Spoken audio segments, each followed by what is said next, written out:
حضور پاک صلی اللہ علیہ وسلم کے پاس سفارش لائی گئی کہ آپ کے وہ ساتھی ہیں انتقال کر رہے ہیں لیکن زبان پر کلمہ بھی نہیں آتا. حضور تشریف لائے, دیکھا, پوچھا گھر میں ان کے کون کون ہے, کہا بیوی ہے اور ماں ہے. ماں کو بلایا اور کہا علقمہ کے بارے میں کیا کہتی ہو, کیسا تھا؟ کہا بہت اچھا, پرہیزگار, عبادت گزار, سارے نیکوکاریاں اس کے اندر ہیں. تو پھر حضور نے پوچھا اچھا یہ بہت نیک تھا, تم بھی اس سے راضی ہو کہ نہیں ہو؟ ماں نے کہا میں نہیں راضی ہوں, میں راضی نہیں ہوں. کہا کیوں, وجہ کیا ہے؟ کہا یا رسول اللہ میرا اکلوتا بیٹا, میرا تنہا بیٹا تھا, بڑی محبتوں کے ساتھ اس کو پالا تھا, اور جب میں نے اس کی شادی کی اپنی بیوی کو لایا, اور جب بیوی گھر پر آ گئی تو میری بات کو ہلکے میں لیتا, اپنی بیوی کی بات فوقیت دیتا, ترجیح دیتا. اور اس وقت غالباً یہ باتیں تھی کہ زبان سے کوئی کلمہ ان کے نکلا ہوگا جو بیوی کی حمایت میں تھی. ماں کو تکلیف پہنچ گئی. کہا میرا دل گوارا نہیں کرتا, میں اس سے راضی نہیں ہوں, باقی وہ بہت نیک بندہ ہے, بہت اچھا ہے. حضور نے فرمایا دیکھو زندگی کے آخری پڑاؤ پر آ چکا ہے, روح نکلنے کو ہے, معاف کر دو. وہ بھی صحابیہ تھی, انہوں نے کہا آقا آپ کا حکم ہے یا مشورہ ہے؟ اگر حکم ہے تو پھر ماننا ہے. حضور نے فرمایا نہیں حکم نہیں, مشورہ ہے. کہا مشورہ ہے تو پھر دل نہیں چاہتا, دل نہیں چاہتا. حضور نے فرمایا صحابہ سے کہ لکڑیاں جمع کرو, آگ لگاؤ اور انہیں اٹھاؤ, آگ میں ڈال دو. آگ دہکائی گئی تو ماں کی ظاہر سی بات ہے ممتا بے چین ہو گئی. کہا ان کو میرے سامنے آگ میں ڈالیں گے؟ کہا ہاں, اس سے بہتر ہے کہ وہاں جلے گا, یہاں جلے. وہ ماں کہتی آقا آپ گواہ ہو جائیں, میں اپنے بیٹے کو معاف کرتی ہوں. ادھر معاف کیا, ان کی زبان پر کلمہ طیبہ جاری ہوا.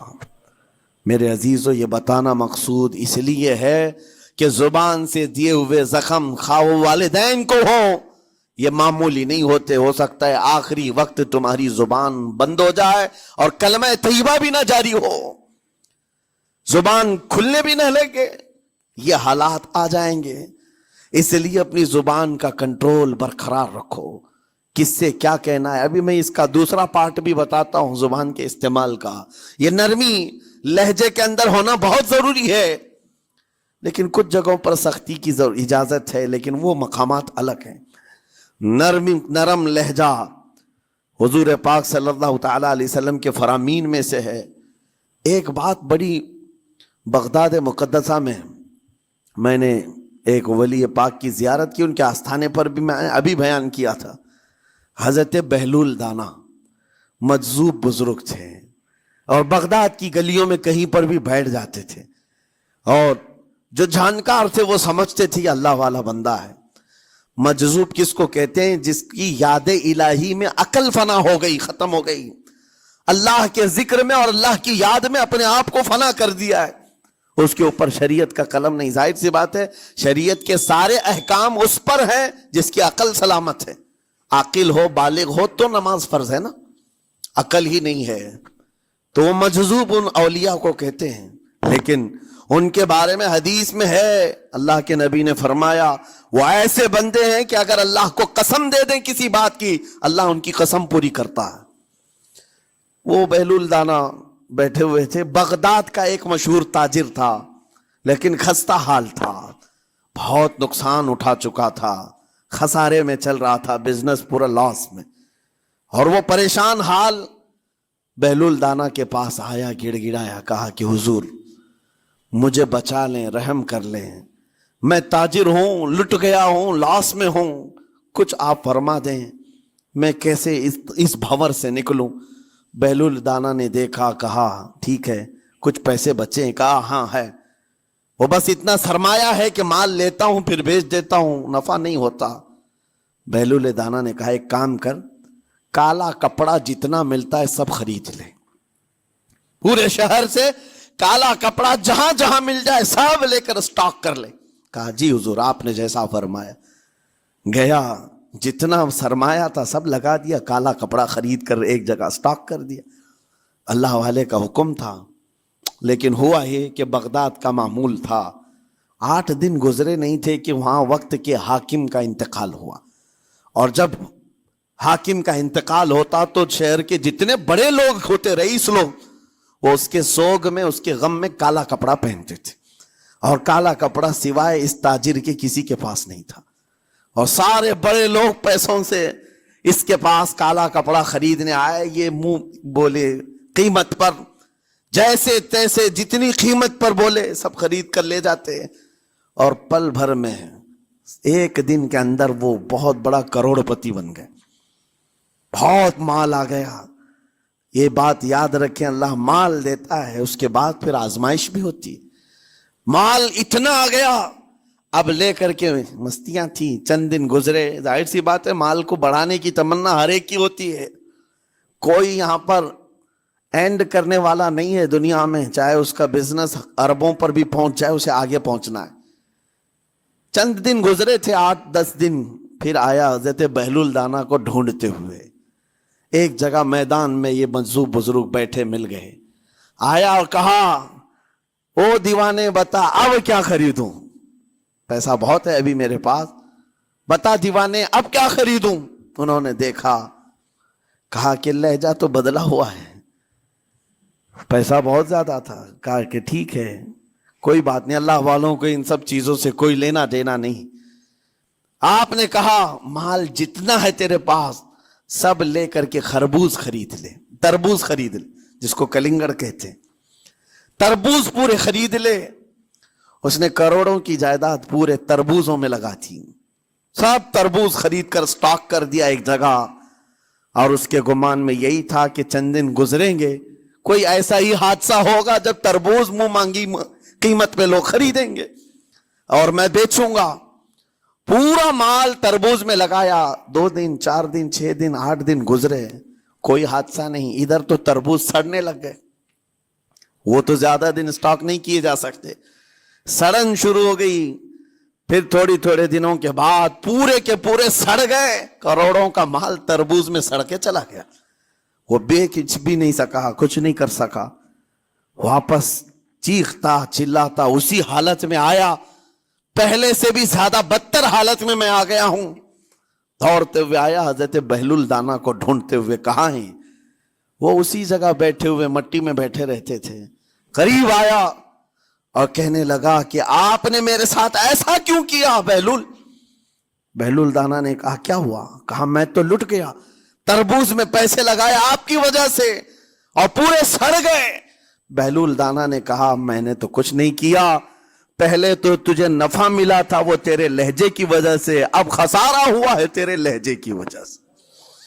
پہلے جو آیا تھا بات کرنے کے لیے اس وقت تیری تمیز الگ تھی، تیری تہذیب الگ تھی، اخلاق الگ تھی، گڑ گڑا کر کہا تھا کہ میں لٹ گیا ہوں آپ رحم کر دیں۔ دوسری بار آ کر کے کیا کہا؟ او دیوانے بتا کیا خریدوں؟ لہجہ بدل گیا تو پوری حیثیت بدل گئی۔ زبان ہماری اونچائی پر بھی لے جاتی ہے اور نیچے بھی لے آتی ہے۔ اس بات کو ہمیشہ ملحوظ رکھیں کہ اس زبان سے بہت سارے لوگ نفع بھی اٹھاتے ہیں، بہت سارے لوگوں کو نقصان بھی ہوتا ہے۔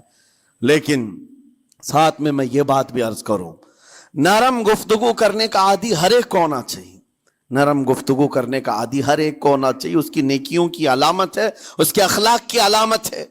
لیکن ساتھ میں امام شافعی رحمت اللہ تعالی علیہ نے یہ بھی فرمایا، چاہے جتنی بھی نرم طبیعت ہو انسان کی، اللہ اور اس کے رسول کے لیے غیرت ہونی چاہیے۔ اللہ اس کے رسول کے خلاف بات سنے تو پھر نرم لہجے کا استعمال نہ کرے، پھر وہ بزدلی کہلائے گی، وہ بزدلی کہلائے گی۔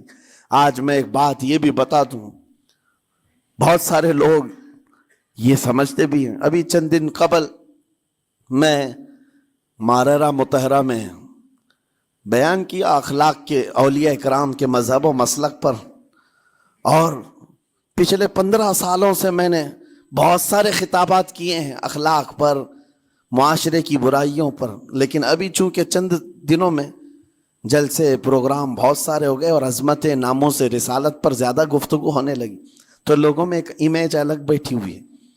اور ابھی ہم نے اخلاق حسنہ پر گفتگو کیا کی 8 دن پہلے، ایک بزرگ نے مجھ سے پوچھا ایسی بھی تقریر کرتے ہیں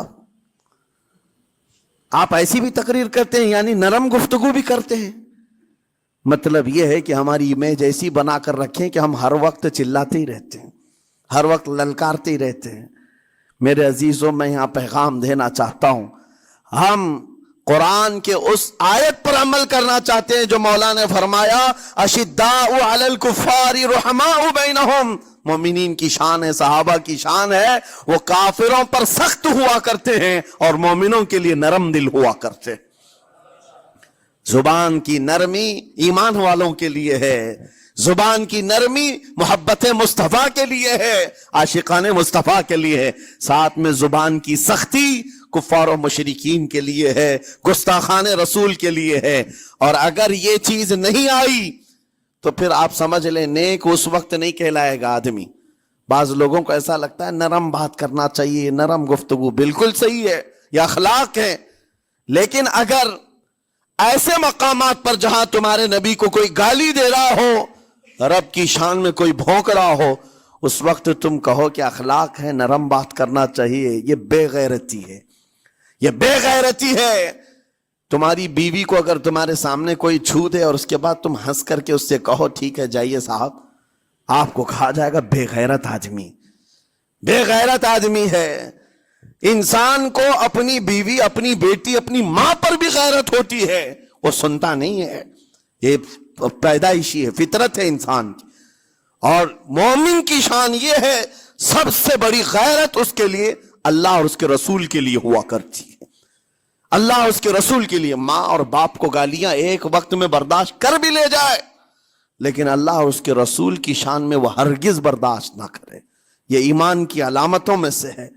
بہرحال میں نے زبان کے دونوں استعمال آپ کو بتائے، سخت لہجے بھی ہیں، نرم لہجے بھی ہیں، لیکن جب آپ کا پالا کسی گستاخ سے نہ پڑے تو ہمیشہ نرم گفتگو کرنے کے عادی بنے۔ مومنین میں نرم لہجے کا اختیار ہمیشہ رہے، اس سے اخلاق آپ کے بتائے دکھائے جاتے ہیں، اس سے آپ کے اخلاق معلوم ہوتے ہیں، ساتھ ہی معاشرے میں نرمی اور محبت کا ماحول بھی قائم ہوتا ہے۔ ڈانٹنے کے طریقے بھی میں آپ کو بتاؤں، میرے والد اگرامی فرمایا کرتے تھے، حضور حافظ ملت رحمت اللہ علیہ جو الجامعۃ الاشرفیہ مبارک پور کے بانی ہیں اور بڑے محدث جنہوں نے ایک نہیں ہزاروں عالم پیدا کیے، اس ہندوستان کی بات کر رہا ہوں، حافظ ملت رحمت اللہ علیہ پوری بخاری شریف پڑھاتے تھے، تقریباً 40 سال تک انہوں نے پڑھایا بخاری شریف۔ میرے والد ان کے شاگرد ہیں، فرماتے ہیں جب وہ بہت زیادہ ناراض ہو جاتے کسی سے، ڈانٹنا ہوتا، ہر استاد بچے کو ڈانٹتا ہے، کبھی کچھ بچہ نافرمانی کر جائے یا مزاج کے خلاف بات کرے تو استاد ڈانٹتا ہے، تو حافظ ملت رحمت اللہ علیہ اگر کسی شاگرد کو ڈانٹتے بھی غصے میں تو کہتے ہیں اے جنتی کیا کر رہا ہے، کہتے ہیں اگر یہ جملہ قبول بھی ہو جائے تو وہ بچہ جنتی ہو جائے۔ لہجے کی یہ استعمالات اولیاء سے سیکھو میرے عزیزو، غصے پر کنٹرول اس وقت تمہارے اخلاق معلوم ہوتے ہیں جب تمہارا غصہ عروج پر ہوتا ہے، اس وقت تمہاری حقیقت لوگوں کے سامنے آتی ہے۔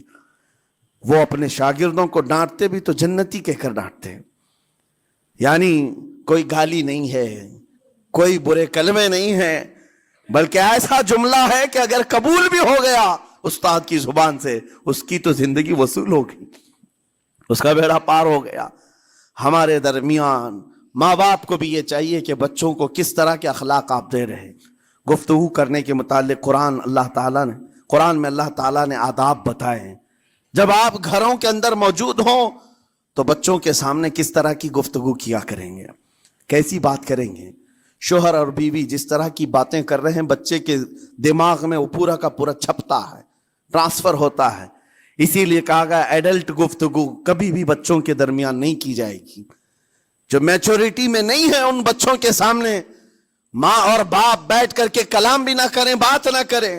معاشرہ تو آج ایسا ہے، سب پوری فیملی لے کر کے بیٹھے ہوئے ہیں، اور حد تو یہ ہے کہ گندی فلمیں سامنے لگی ہوئی رہتی ہیں، وہ کیسے بچا پاؤ گے؟ 4 سال 5 سال کے بچے کے اندر بھی وہ گفتگو، وہ مکالمات، ایک دوسرے سے بات کرنے کی تمیزیں، وہ سب وہاں سے سیکھتا آ رہا ہے۔ گھروں کے اندر ماحول کو تبدیل کرنے کے لیے آپ کی اپنی زبان پر کنٹرول اور اپنے بچوں کی تربیت اور ان کی زبان پر کنٹرول بہت ضروری ہے. پھر دیکھنا آپ یہ معاشرہ پیدا کر کے کل کو آپ کا بچہ نکلے گا، اس کی تمیز، اس کے اخلاق پر ہر کوئی اش اش کرے گا. چند دنوں کی محنت ہے آپ کی، لیکن بچے جب سلیقے کے ساتھ گفتگو کریں تو لوگوں کا دل جیت لیا کرتے ہیں. بات کرنے کے آداب ایسے ہیں کہ لوگ دل جیت لیا کرتے ہیں. یہ میرے استاد گرامی مصر کے رہنے والے تھے. جب خطابت ہمیں سکھا رہے تھے گفتگو کرنے کے آداب، تقریر کرنے کے آداب، تو ایک امام غزالی کا قول تھا، کلم الناس علی قدر عقولہم، لوگوں سے ان کی عقل کے مطابق بات کرو. اس پر وہ سمجھاتے ہوئے ہمیں ٹریننگ دیتے تھے اور کہتے تھے کہ تمہارے پاس آنے والے کئی طرح کے لوگ ہوں گے. اگر تم امام ہو، اگر داعی ہو، خطیب ہو، مقرر ہو، کوئی غریب گھر سے، کوئی بڑے امیر گھر سے، کوئی پڑھا لکھا آئے گا، کوئی جاہل ہوگا، کوئی بدتمیز بھی ہوگا، کوئی نیکوکار، کوئی گنہگار، سب طرح کے مکس مجموعہ تمہارے پاس ہوگا. ان سے خطاب کرنا، ان سے بات کرنا، کس انداز سے بات کرو گے، کیسے ان سے کلام کرو گے. میرے عزیزو، یہ ہمارا اپنا ہنر نہیں ہے. ہم جو آپ کے سامنے گفتگو کر رہے ہیں یہ ہمارا فن نہیں ہے، یہ اپنا پیدا کیا وہ ہنر نہیں ہے. ہمیں سکھایا گیا تھا صرف اور صرف آپ کو اس مجمع سے اور یہ آئے ہوئے جمع غفیر سے بات کرنے کے لیے ایک ہی اسلوب اپنانا ہے. دیکھنا ہے کہ رسول اللہ کیسے بات کیا کرتے تھے. میرے آقا صلی اللہ تعالی علیہ وسلم کا اسلوب اپناؤ. حضور کے خطبے دیکھو، حضور جب خطاب کرتے، ظاہر سی بات ہے مسجد نبوی میں اس وقت بھی لوگ، ہر طرح کے لوگ آتے، دیہات کے بھی تھے، شہر کے بھی تھے، اعلیٰ دماغ والے لوگ اور کئی الگ الگ قسم کے لوگ آتے. حضور کا خطاب سب کے لیے تھا. عزیزان گرامی، ان سنتوں پر عمل کر کے آج آپ اپنے لہجے کو بہتر بنا سکتے ہیں. بس میری گفتگو کا خلاصہ یہی ہے کہ اللہ تعالیٰ ہمیں زبان کا صحیح استعمال عطا فرمائے، ورنہ یہ زبان کی سختیاں اور اس کی کڑواہٹ ہمیں دوزخ میں بھی لے جاتی ہے، دوزخ تک لے جا سکتی ہے. اللہ تعالیٰ اس کی مکاریاں، اس کی عیاریاں اور اس کی شرانگیزیوں سے ہم سب کی حفاظت فرمائے. ساتھ میں یہ بھی میں بتا دوں، وہ زبان پاک نہیں بولتی، وہ زبان پاک نہیں بولتی جو حلال نہیں کھاتی. یہ بھی بزرگوں نے فرمایا ہے، یہ زبان پاک نہیں بولتی جو حلال نہیں کھاتی. اسی سے ہر کچھ گزرتا ہے، اندر پیٹ میں جاتا ہے. حلال لقمے اس سے گزارو تو زبان پاک بولے، اللہ کا ذکر کرے اور تمہیں زبان میں وہ لذت آنے لگ جائے. لیکن اس سے حرام لقمے گزارتے رہو گے، اس کے لہجے کی سختیاں بھی آ جائیں گی، اس کے اندر کڑواہٹ بھی آ جائے گی، گالی گلوچ، یہ سارے استعمالات یہ زبان کرنے لگ جائے گی. کیوں؟ اس سے حرام لقمے جو گزارے جا رہے ہیں. اس چیز کا بھی خیال ضروری ہے. زبان کو جس طرح کا پیٹرول دو گے ویسی چلے گی یہ گاڑی. جس طرح کا ڈیزل اس کے اندر ڈالتے ہو، حرام یا حلال، یہ بہت معنی رکھتا ہے. اور ایک بات یہ بھی سن کر کے چلے ہیں کہ حضرت سلیمان علیہ السلام کے زمانے میں ایک مناظرہ ہوا تھا علماء کا. بعض لوگوں نے کہا کہ انسان کی ایک جماعت تھی، انسان کی زبان افضل ہے، منہ افضل ہے، اس لیے کہ وہ اللہ کا ذکر کرتی ہے. بعض نے کہا کہ نہیں، انسان کے پیچھے کا مقام اچھا ہے، اس سے بہتر ہے. یہ دونوں کی تکرار میں حضرت سلیمان علیہ السلام کے پاس بات آئی، آپ بتائیں. تو ان سے پوچھا تم اتنی بڑی بات کیوں کہہ رہے ہو؟ اس کے پیچھے کا مقام اچھا ہے. کہا کہ اس لیے کہ وہ صرف نجاست نکالتا ہے، وہ صرف نجاست نکالتا ہے، وہ مقام غلاظت باہر کرتا ہے، غلاظت اندر لیتا نہیں.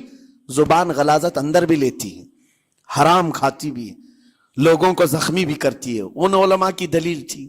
تب آپ نے فرمایا بات ٹھیک ہے، جس انسان کا زبان پر کنٹرول نہیں، حرام کھاتا ہو اور بد کلامی کرتا ہو، گالی گلوچ ساری چیزیں کرتا ہو، آپ نے فرمایا اس سے بہتر اس کا پیچھے کا مقام ہے.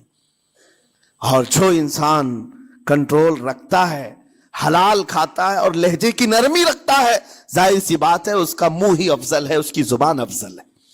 اب یہ تو فیصلہ سب کا ہے کس کو کیا چیز اختیار کرنی ہے۔ عزیزان گرامی اوقات، یہ بہت بڑی بات ہے جو میں آپ کے سامنے کہہ رہا ہوں۔ زبان کو اگر کسی دوسری جگہ سے کمپیئر کیا جائے تو لگتا ہوگا نرم، یہ بالکل اچنبے والی بات ہے، عجوبے والی بات ہے، یہ کون سا کمپیریزن ہے۔ وجہ یہی ہے، بعض لوگوں کو ہم نے اتنا گندا بولتے ہوئے دیکھا ہے، اس سے بہتر ہے کہ وہ نہ بولیں۔ لوگوں کو زخمی کرتے ہیں، کسی کے مقدسات پر حملے کرتے ہیں، اللہ تعالیٰ ان کے زبان کی شرارتوں سے ہماری حفاظت فرمائے۔ اور کریم خدا ارحم الراحمین مولا اس چیز سے بھی ہمیں حفاظت فرمائے، قیامت کے دن کچھ لوگ صرف اس لیے پکڑے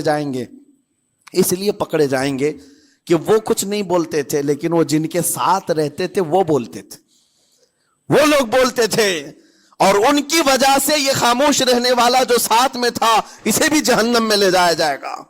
اور وہ اس دن کہے گا پکار کر، یا ویلتا لیتنی لم اتخذ فلانا خلیلا، اے کاش میں فلاں کی دوستی نہیں کیا ہوتا تو اچھا ہوتا، آج میں بچ گیا ہوتا۔